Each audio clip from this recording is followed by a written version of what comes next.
Everyday people working 9 to 5, saving up that money, trying to survive, investing in the future, trying to be wise, through loving money hero.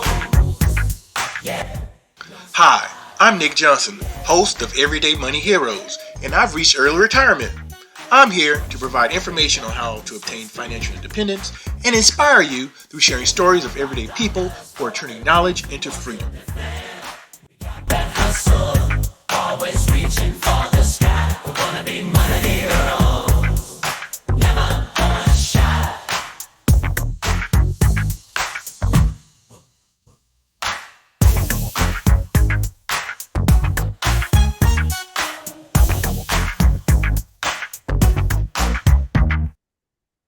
All right. Hello, everyone, and welcome to Everyday Money Heroes, where we provide information and inspiration to people of all ages to take control of their financial journey. I am your host, Nick Johnson, and today I have the pleasure of being joined by Justin Pogue. A little bit about Justin. Justin is an award-winning author, real estate consultant. He's based in San Jose, California. His services are sought after by property management companies, investors, and real estate consulting companies. Fox News, The Mercury News, SF Gate, Realtor.com, and ApartmentTherapy.com have all featured his insights for the benefits of their audiences. He got his start in real estate by purchasing properties on the Lands Available list in the state of Florida. Since 2003, he has developed and managed apartments, rental homes, and student housing across the United States. Justin holds a degree in economics from the Wharton School at the University of Pennsylvania, as well as an MBA from the Darden School at the University of Virginia. So, that's a mouthful. That shows you the credentials that our guest has here today. So, Justin, it is great to have you here, and thank you so much for your time. It's a pleasure to be here, Nick. All right. Happy to talk. Yes, I met Justin in actually our paths had crossed a couple of times at a conference, but actually last year, October, we actually had a chance to really connect toward the tail end. And when I was talking to Justin, he shared with me what he specialized in. And I said, wow, I was like, um, rental secrets? I was like, I don't think I've ever heard anyone really specialize in that. So, Justin, I really have to start off asking you, what made you decide to be, at least from everything I know about you, it seems as though you're almost an advocate for renters. So, how did you really get into that space as far as empowering them and giving them knowledge about the rental space? Yeah, it's an interesting story. So there was a point where I was between management gigs, and I had joined this group to kind of work through where I was in my career and what I wanted to do next. And someone suggested that I write a book. I'm like, I've never written a book before. What does that even look like? So Hmm. I go down to Barnes and Noble. So I would just be in the space and kind of soak that in. And I Okay. go to the real estate section. I'm looking at the real estate section. I see books for insurance agents, mortgage brokers, realtors, real estate investors, everybody in the real estate space, except for renters, which I thought was odd because they're just the ones who are bringing over $500 billion a year to the table to Wow. pay rent and support everybody else in that industry. Hmm. So that's what really prompted me to write from that perspective. Um, and actually, having been a landlord previously, like I've dealt with a lot of renters, and they've come into my office to kind of complain about how much rent they're paying and whatever their situation was. And I kind of also took it as an opportunity to look at, well, what information do they need to make that conversation more effective for them and what they're trying to achieve. So I don't necessarily categorize myself as an advocate for renters, but more from the standpoint of how do we make this rental process or situation work better for everyone involved? Oh, okay. Well, thank you for that, Justin. The interesting part about it is that we really focus, or most of the time, individuals focus on home ownership. Hmm. But the interesting part about it is that most individuals transition from being a renter. And so Absolutely. we need to really understand the fundamentals and what we should and should not do in that space. So thank you for what you're doing. And I want to thank you also because I am a landlord as well. So Hmm. I'm getting a chance to kind of get some of the inside stuff here when it comes to the rental secrets. Yeah. But I guess my question is also as well as since you've been in this space for so long, um, what things as far as tips can you share with our audience? Because one of the biggest things that we try to really uh, drive home here on Everyday Money Heroes is like, okay, well, how can we optimize what we're doing? And so Absolutely. when individuals are out there looking for whether it be a single family home, um, a condo, an apartment, they're looking to rent that. So what tips can you share with our audience as far as saving money, make sure that they're getting the most bang for their buck when they're attempting to do that? Yeah, the most important thing is that what you're walking into is actually a negotiation. Mm, It's not like you're shopping at Walmart where you pick something up off the shelf, the price is on the shelf, and that's what you pay. okay. Um, so what that means is in a negotiation, you have to understand what elements are important to the person on the other side of that conversation, Okay. and also balance that against what you need. So a really good example is when people go looking for apartments, they see all these beautiful pictures, the gym, the swimming pool, all of those things. Well, you really need to think about, do I really need those amenities? Am I actually going to use them? Because if you whether you use them or not, they are built into your rent. It's called Okay. amenity-based pricing. No. Okay. So if you don't use them, you're paying for things that you're not using, that you don't need. So as best as you can, be sure that the amenities at the property are actually amenities that you would use because you're paying for them, whether you Oh, use them or not. okay. So, So that's kind of okay. one thing to consider. All right.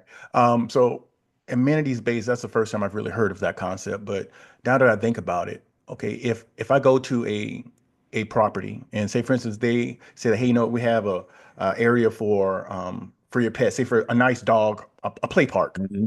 If Hmm. I don't have a dog or I don't plan on having one, Hmm. I'm technically paying for an amenity that I'll never use. Absolutely. And it even gets more specific than that. So they price out the dog park amenity, Mm. and then they will say, okay, well, this apartment is next to the dog park amenity. So that amenity-based pricing for that apartment is higher Okay. than the apartment that's on the other side of the community, further away from that dog park.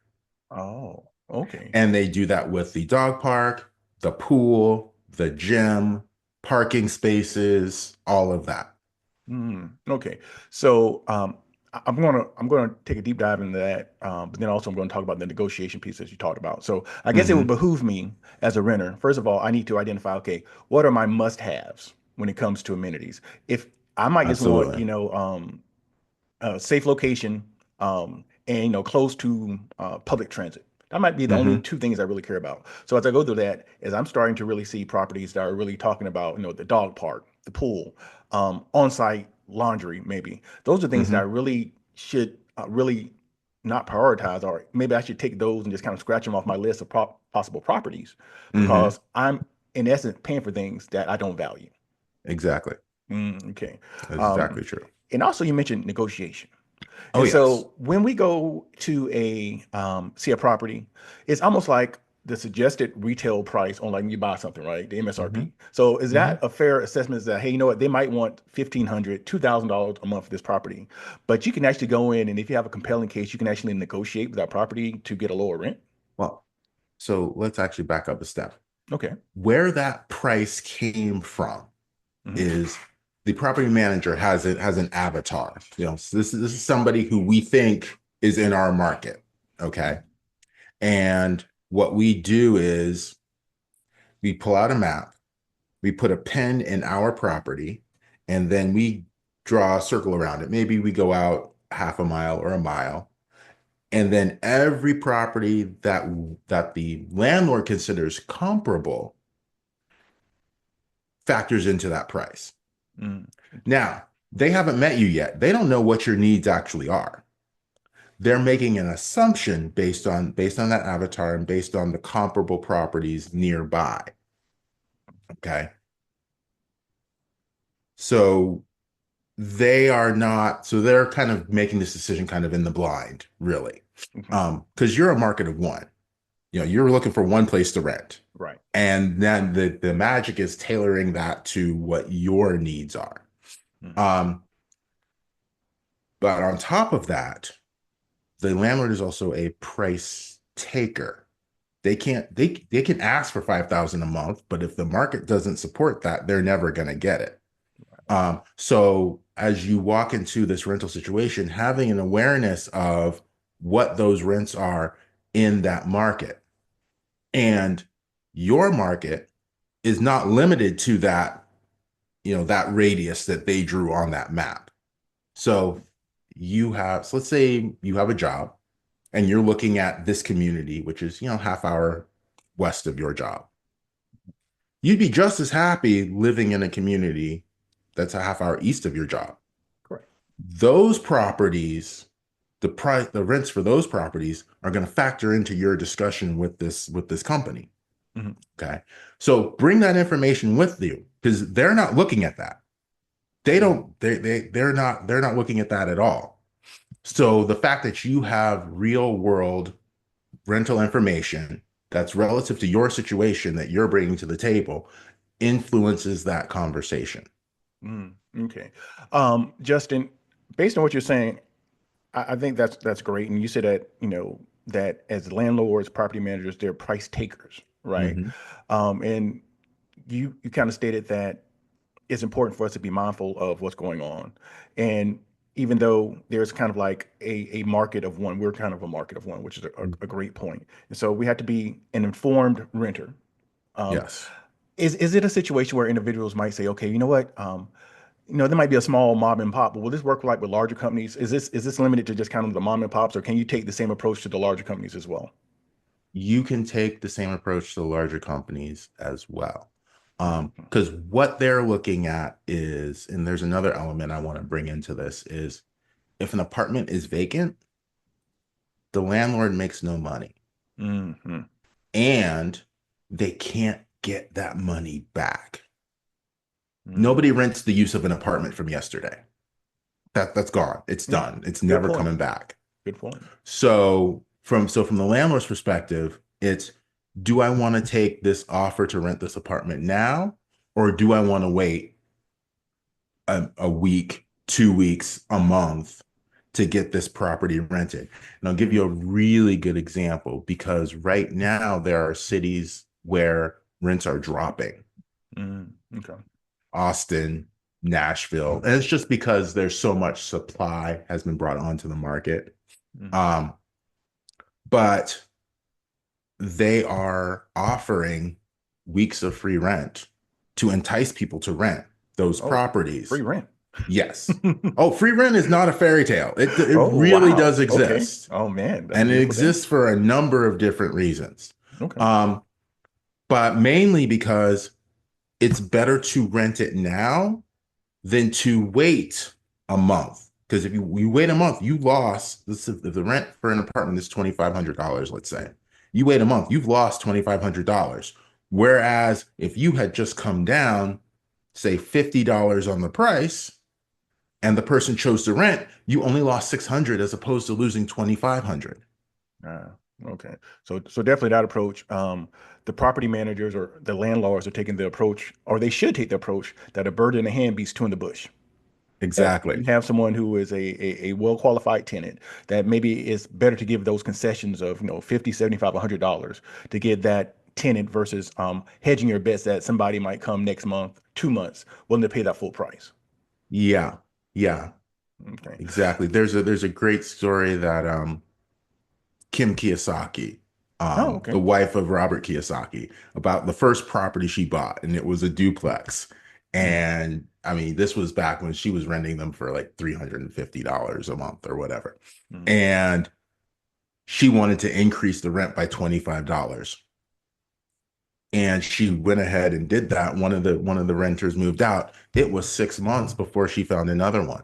Oh, So she lost $1,800 over yeah. $25. Yeah, that I think that's akin to stepping over dollars to pick up dimes or something that Yeah, they say. yeah, Um, yeah. I'm, There's I'm I, yes, I go was ahead, going to say Justin. there's actually another really important element, and that is the element of relationship, like how you handle your responsibilities as a renter once you've moved in. Amen. Um, As a so landlord, we, amen. oh yeah, absolutely, absolutely. I was just sitting in. I'm a part of a real estate investment group, and we had invested in an apartment building. And I'm Okay. sitting in the management meeting. We have a weekly meeting, and I'm sitting in that meeting, and we're talking about which renters we want to keep. Okay. And it's absolutely the ones who get along with their neighbors. It's Mm, absolutely the ones who pay rent on time. It's absolutely the ones who actually park in their parking space and mm, not somebody else's. So these are actual conversations that landlords have. mm. And if you're looking at this from the standpoint of, I want to negotiate with the landlord, be one of those quality renters. Be one of those people who takes responsibility for your actions and handles your responsibilities well. Those are the people that landlords want to work with. Yes, yes. Justin said again for the people in the back. I'm going to say this as a mom and pop landlord. My wife and I we have a portfolio of rentals, and one of the things I think that people miss in that relationship that you made reference to is Hmm. that it is not breaking any rules, any laws when it's time for you to renew your lease. If a landlord, property manager decides to go up on it based on the amount of interaction that you have with that tenant. Hmm. There are certain tenants that we have that it pains me if I have to try to raise their rent because they're so low Hmm. stress. I mean, things happen. I've had tenants that say, hey, you know what? I just want you to know that, there was something going on with the house, but I figured it out. I just want you to know that, I went and, I realized, what I had to do. And those Hmm. are the kind of people that, I was like, man, I don't want to go up on the rent, but sometimes as landlords, we have to because property taxes go up, insurances go Hmm. up. When we do have to call out those professionals, whether it be a plumber or HVAC, those things do go up, and we still Hmm. have to, there are certain things that we have to do to try to clear some margin. Hmm. But I know there are times when I don't want to do that. So what I'll do sometime or will do sometime is that if we have a really strong tenant, if we have to go up on their rent and say, hey, you know what, we're going up on your rent, but we're going to extend your lease instead of doing a 12 Hmm. month. We're going to just give you the smaller increase, but we're going to give you 24 months. That way allows you to Hmm. understand that, what, this isn't going to happen. And we appreciate all that you're doing as far as being a great tenant. Yeah, in my book, I call that the power of proximity. You, as the renter, are there on the property. You're seeing what's going on with it. And just the fact that you're physically there is Mm-hmm. helpful. It Even if is. you're not handy enough to repair whatever's going on, if you can just be present when the vendor shows up when the plumber shows up to make that repair, that saves the landlord time.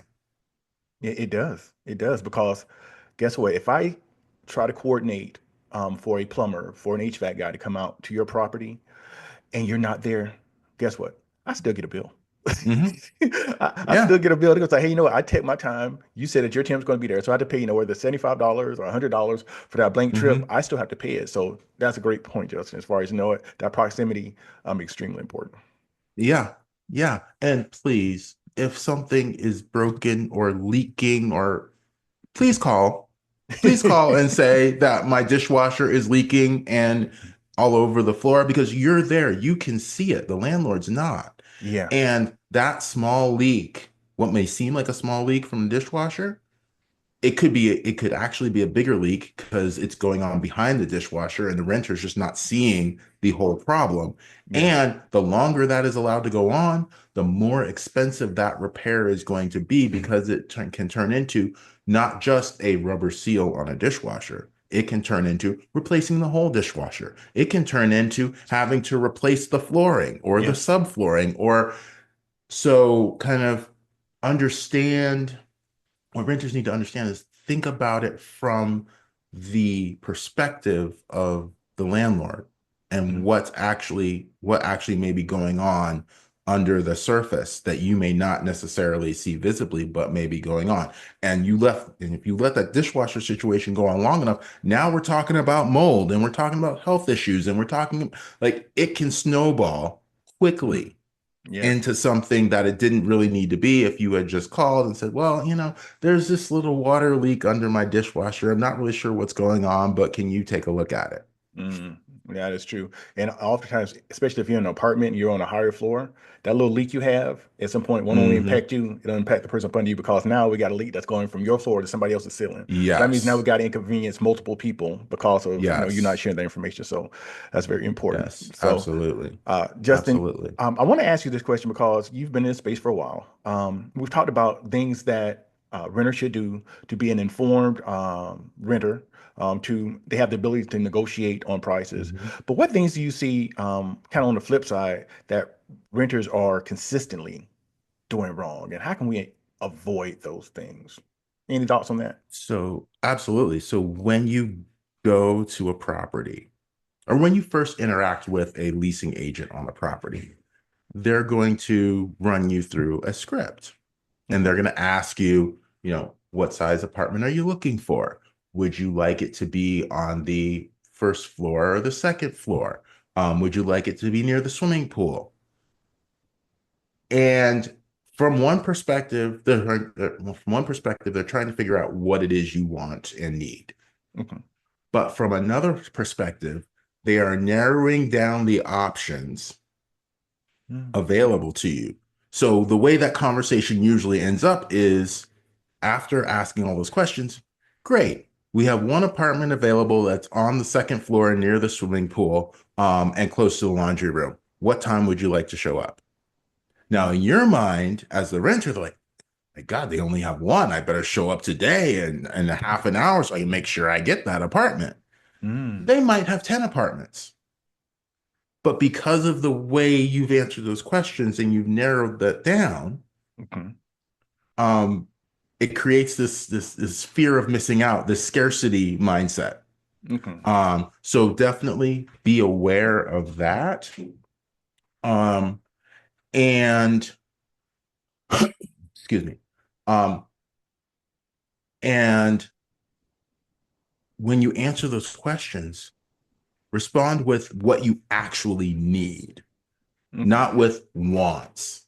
Oh, Not okay. with, oh yeah, it would be nice if I was on the second story near the swimming pool. It would be nice if I was near the laundry room. But honestly, you may not need to be next to the laundry room. You may just need a laundry basket with wheels on it. Right. That's Like true. think Okay. about it from the different perspectives.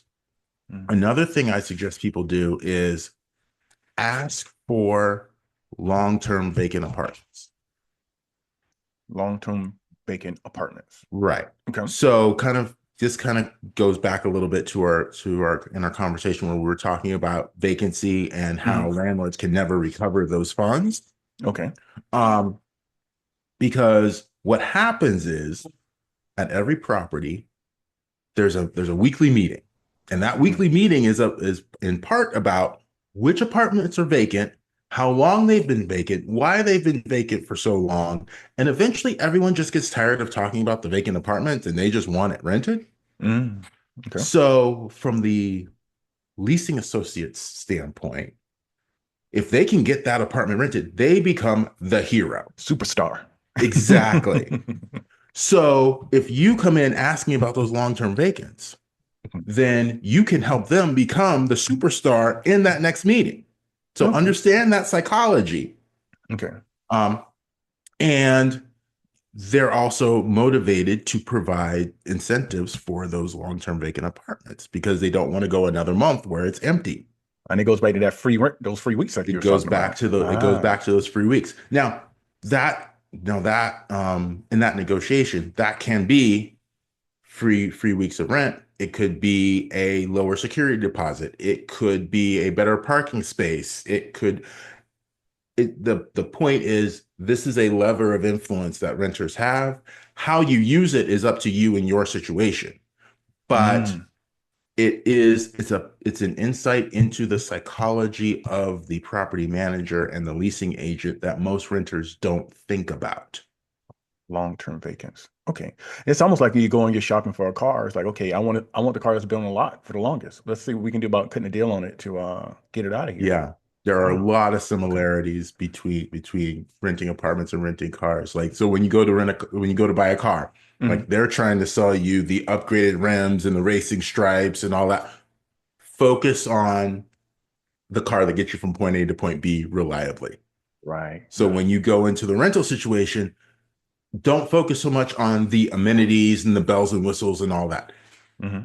Go into actually, um, so I was doing this presentation to high school students, and I was telling them, you know, how when you go into the store, your parents are like, don't touch anything, just stay by my side, don't break anything, don't touch anything, just follow me.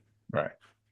When you are going to rent an apartment, touch everything. Okay. Flush the toilets, run the water, turn the stove on, open the windows, because what you're looking for is what might be broken. Hmm. And that way, when you move in, you know that everything works. Mm. It's also an indication as to how well maintained the property is. You Mm. get to see there, if you find something that's broken, you get to see the property management's response to that. Um, and you actually get a feel for the quality of the apartment that you're considering renting. I mean, Mm. taking a property tour is not a small matter. Like, Mm. you're taking your time to drive down to this place, take a tour of the grounds, walk through the apartment. Like, if you're going to take a test drive, truly take a test drive. You know, don't just Hmm. drive, you know, going back to our car analogy, don't just drive it on city streets, get it out there on the highway, get it up to 65, see if you can hear the rattles that are going. Like, that's the same concept. Oh, wow. That's great. Well, Justin, you have really shared some great information with us here. Where can our listeners go to find out more about rental secrets and just to kind of follow you and stay informed when they're out there looking for rentals and trying to save money in that space? Oh, absolutely happy to share that. So they can go to rentalsecrets.net. They can also follow me on my handle Rental Secrets, which is on Instagram and Facebook. Mhm. Um, although on Twitter I'm Rental Secret. Okay. But yeah, so on the social media, I'm actually posting tips daily for Mm. renters on different rental topics. Okay. I got you. And you also have a book, correct? Yes, I Okay. do have a book. The book is called Rental Secrets. It is on Amazon. And I also have a podcast called Renter Confidential as Oh, well. oh, nice. That's great. Well, thank you so much, Justin, for your time today. Definitely go out and support Justin. Follow him on the socials and also pick up the book. It's more of that great knowledge like he shared right here. Want to remind you all, if you have not subscribed yet to Everyday Money Heroes, that you would do so. Also, if you haven't shared it, share it with a friend. And in closing out here, I'm your host, Nick Johnson. And as always, I'm reminding you to trust the process. Have a great day.